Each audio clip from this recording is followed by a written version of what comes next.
Selanjutnya, kita akan belajar mengenai paired sample t-test atau uji T untuk dua sampel berpasangan. Paired sample t-test ini digunakan untuk menguji apakah dua sampel yang berhubungan atau dependen atau berpasangan berasal dari populasi yang sama. Nah, biasanya paired sample t-test ini untuk data yang sebelum dan sesudah terjadinya sesuatu. Nah, untuk mempermudah pemahaman kalian, langsung saja kita ke contoh soal. Yaitu pada contoh soal halaman 257 sebagai berikut, sebuah perusahaan yang menawarkan metode penurunan berat badan terbaru ingin mengetahui efektivitas metode mereka. Untuk itu, dihitung data 30 orang pelanggan yang bersedia menjadi sampel. Nah, dari soal ini, perusahaan ingin mengetahui apakah terdapat perbedaan berat badan sebelum dan sesudah adanya metode penurunan berat badan. Nah, soalnya sebagai berikut. Ini sudah saya ketik di Excel. Nah, dari ada BB sebelum dan BB sesudah. Ini kita masukkan ke SPSS. Seperti biasa, yang pertama kita harus masuk ke variabel view. Nah, pengisian ini tidak boleh salah. Yang pertama, kita isi name, sebelum, desimalnya 0, labelnya kita isi ya, BB sebelum. Measure-nya scale, kemudian sesudah.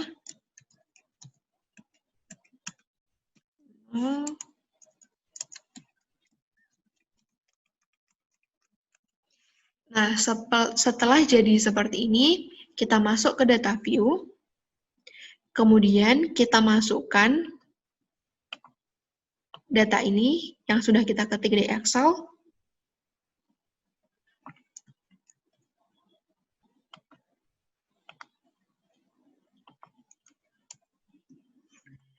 Nah, setelah data masuk semua, sejumlah 30 data, lalu kita masuk ke Analyze untuk running data.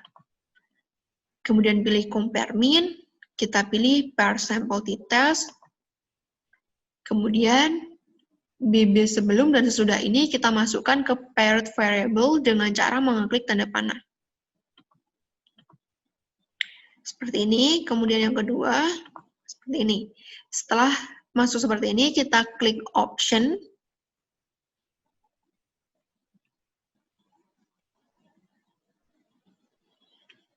Nah, ini kita gunakan derajat kepercayaan 95% karena alfa yang kita gunakan adalah 5%. Kemudian klik continue. Selanjutnya klik OK. Nah, berikut ini adalah output SPSS yang akan kita analisis. Terlihat pada kolom paired sample statistik, jumlah dari berat badan sebelum ada 30 sampel dan berat badan sesudah ada 30 sampel. Kemudian rata-rata pada berat badan sebelum 69, kemudian berat badan sesudah rata-ratanya adalah 62,53. Nah, pada kolom paired sample correlation dan paired sample t-test akan kita analisis sebagai berikut. Pada kolom paired sample correlation, terlihat nilai correlation-nya adalah 0,870, yang mana nilai ini sangat mendekati dengan 1, yang berarti bahwa korelasi antara berat badan sebelum dan sesudah mengikuti metode pelangsingan adalah sangat erat. Selain itu, dilihat dari nilai signifikannya adalah 0,00, yang kurang dari alfa yang disyaratkan, yaitu 0,05, yang berarti adalah signifikan. Sehingga dapat disimpulkan dari tabel ini bahwa korelasi antara berat badan sebelum dan sesudah mengikuti metode pelangsingan tersebut adalah sangat erat dan signifikan.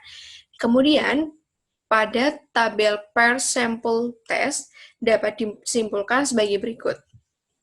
H0 mu sebelum sama dengan mu sesudah. Rata-rata populasi sebelum dan sesudah mengikuti metode pelangsingan terbaru adalah sama. Kemudian H alternatifnya adalah HA.2 mu 1 sebelum sama dengan mu sesudah. Rata-rata populasi sebelum dan sesudah mengikuti metode pelangsingan terbaru adalah berbeda. Nah, caranya adalah kita lihat dari nilai sig to Taylor. Di sini terlihat bahwa nilainya adalah 0,000, yang mana nilai ini kurang dari alfa yang disyaratkan, yaitu 0,05, yang berarti HA atau H alternatif diterima, yang berbunyi rata-rata populasi sebelum dan sesudah mengikuti metode pelaksanaan terbaru adalah berbeda. Jadi dapat disimpulkan bahwa berat badan sebelum dan sesudah mengikuti metode pelaksanaan adalah berbeda. Selanjutnya, kita akan belajar mengenai one-way ANOVA. Jadi, uji ANOVA merupakan uji F yang digunakan untuk pengujian lebih dari 2 sampel. Pengujian ANOVA menggunakan asumsi-asumsi sebagai berikut. Yang pertama, seluruh populasi yang akan diuji harus berdistribusi normal. Kemudian, varian seluruh populasi sama. Dan terakhir, sampel tidak berhubungan langsung dengan yang lain. Nah, untuk mempermudah pemahaman, langsung saja kita ke contoh soal. Jadi, pada contoh soal halaman 260, sebagai berikut, setelah memberikan pelatihan kepada 3 kelompok karyawan, seorang supervisor ingin mengetahui prestasi anggota ketiga kelompok karyawan yang dilatihnya. Data yang dikumpulkan menunjukkan prestasi berupa jumlah produk yang dihasilkan karyawan pada tiap-tiap kelompok selama 30 hari. Nah, soalnya sebagai berikut. Nah, ini adalah contoh soal dari pengujian ANOVA pada halaman 260. Kolomnya telah dibentuk seperti ini agar mempermudah pengelompokan saat input SPSS. Nah, selanjutnya data-data ini akan kita masukkan ke SPSS sebagai berikut. Sama seperti biasanya, langkah pertama yang harus dilakukan adalah masuk ke variabel view. Kemudian kita isikan apa saja variabelnya. Yang pertama adalah prestasi, type-nya numerik, desimalnya kita isikan 0, kemudian measure-nya scale dan kelompok,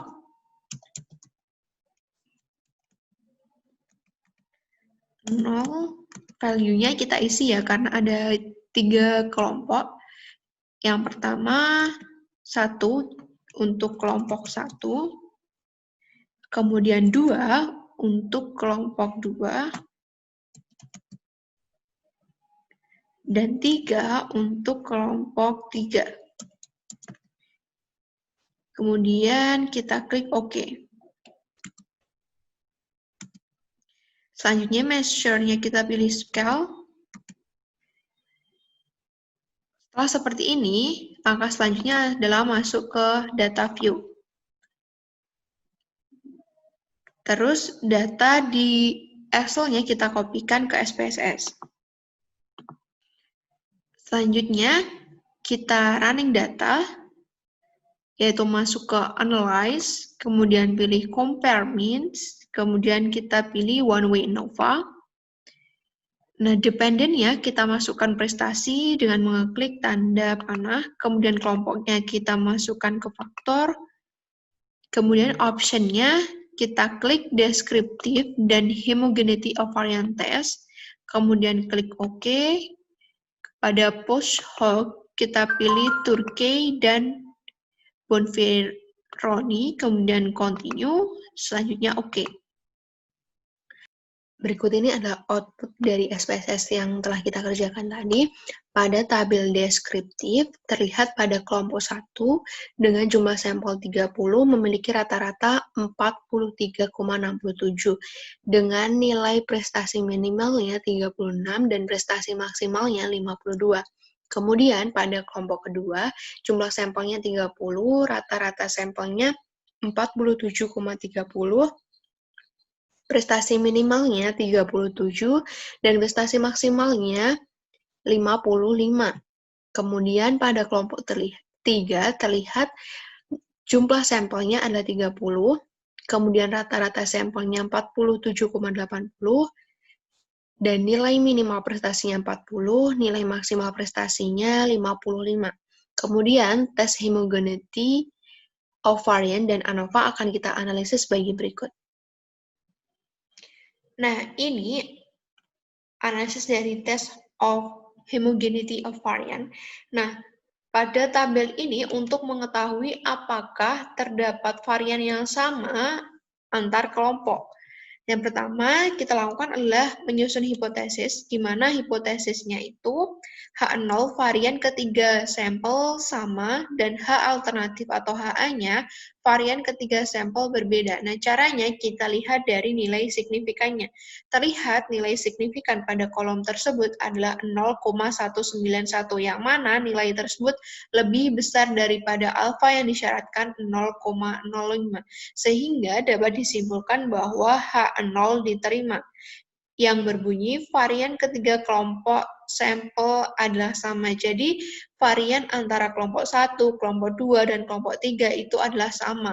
Kemudian, analisis pada tabel ANOVA ini dilakukan untuk mengetahui apakah rata-rata dari ketiga sampel itu sama ataukah berbeda. Nah, hipotesisnya sebagai berikut.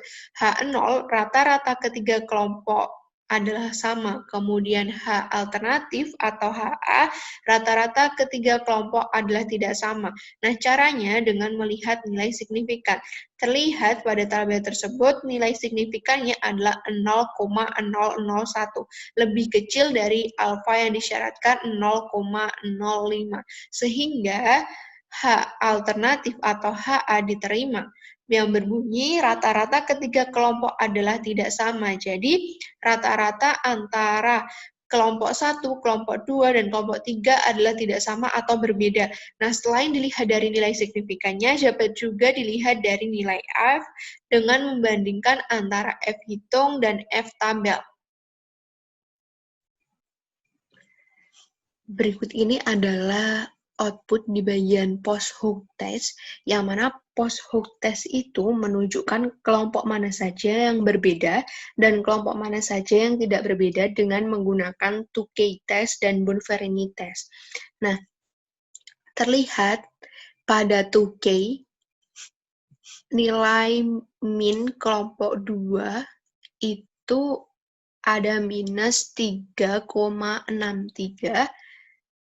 Ini merupakan nilai rata-rata kelompok 1 dikurangi kelompok 2 itu adalah minus 3,633. Dan range perbedaan min atau perbedaan rata-ratanya berkisar antara minus 0,85 sampai dengan minus 6,41. Begitu seterusnya. Kemudian, pada uji signifikan min, yang mana uji tersebut untuk mengetahui apakah terdapat perbedaan rata-rata antara kelompok 1 dengan kelompok 2 secara signifikan, itu dilihat dari nilai sig. Terlihat pada nilai sig-nya 0,007, yang mana nilai tersebut kurang dari 0,05, berarti signifikan, yang berarti bahwa prestasi kelompok 1 dengan kelompok 2 memang berbeda secara signifikan, seperti itu. Nah, ini dapat dipermudah dengan cara kita melihat tanda bintang. Setiap kali ada tanda bintang, ini menunjukkan bahwa probabilitas pada perbedaan kedua kelompok tersebut adalah signifikan. Jadi misalkan terlihat di sini tanda bintang, berarti perbedaan kelompok 1 dengan kelompok 3 adalah signifikan. Kemudian di sini juga ada tanda bintang, perbedaan kelompok 2 dengan kelompok 1 adalah signifikan. Seperti itu. Berikut ini adalah output dari homogeneous subset, di mana output ini digunakan untuk mencari kelompok mana saja yang mempunyai perbedaan rata-rata yang tidak berbeda secara signifikan. Nah, terlihat pada tabel terdapat dua kolom, yaitu subset 1 dan subset 2, yang mana pada subset 1 yang masuk ke dalam kolom subset 1 hanya ada satu kelompok, yaitu kelompok 1. Hal ini menunjukkan bahwa hanya kelompok 1 yang masuk berarti bahwa kelompok 1 memang berbeda dari kelompok lainnya. Kemudian pada subset 2 terdapat dua kelompok, yaitu kelompok 2 dan kelompok 3. Hal tersebut menunjukkan bahwa kelompok 2 dan kelompok 3 tidak berbeda secara signifikan atau sama. Hasil dari homogeneous subset ini merupakan pelengkap dari tabel Tukey dan Bonfire ini.